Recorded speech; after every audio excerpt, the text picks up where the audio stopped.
ಅಧ್ಯಾಯ 53 ಸಂಜೆಯಾದಾಗ ಆತನು 12 ಮಂದಿ ಶಿಷ್ಯರ ಸಂಗಡ ಬಂದನು.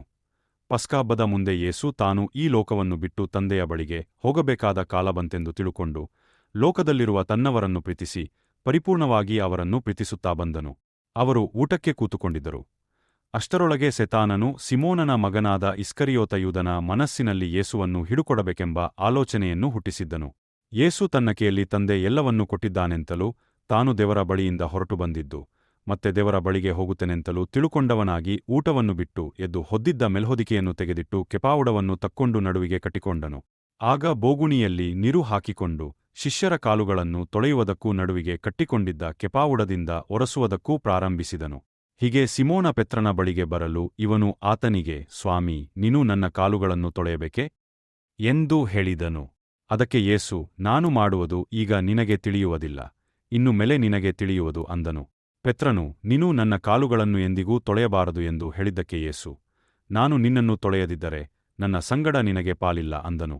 ಸಿಮೋನ ಪೆತ್ರನು, ಸ್ವಾಮಿ, ನನ್ನ ಕಾಲುಗಳನ್ನು ಮಾತ್ರವಲ್ಲದೆ ಕೆಗಳನ್ನೂ ತಲೆಯನ್ನೂ ಸಹ ತೊಳೆಯಬೇಕು ಅಂದನು.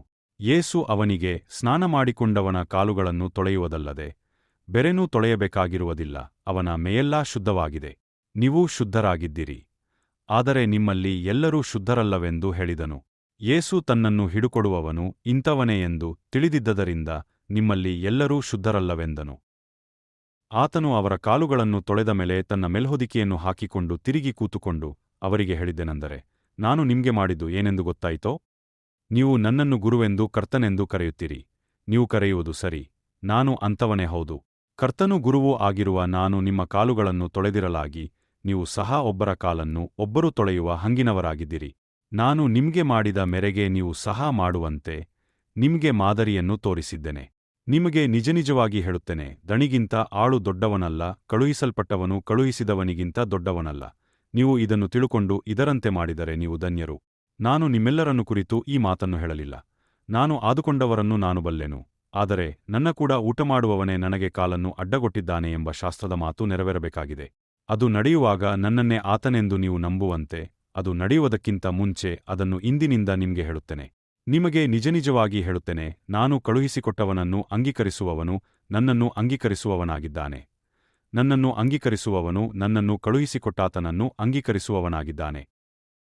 ಗಳಿಗೆ ಬಂದಾಗ ಆತನು ತನ್ನ 12 ಮಂದಿ ಅಪೊಸ್ತಲರ ಸಂಗಡ ಊಟಕ್ಕೆ ಕೂತುಕೊಂಡನು.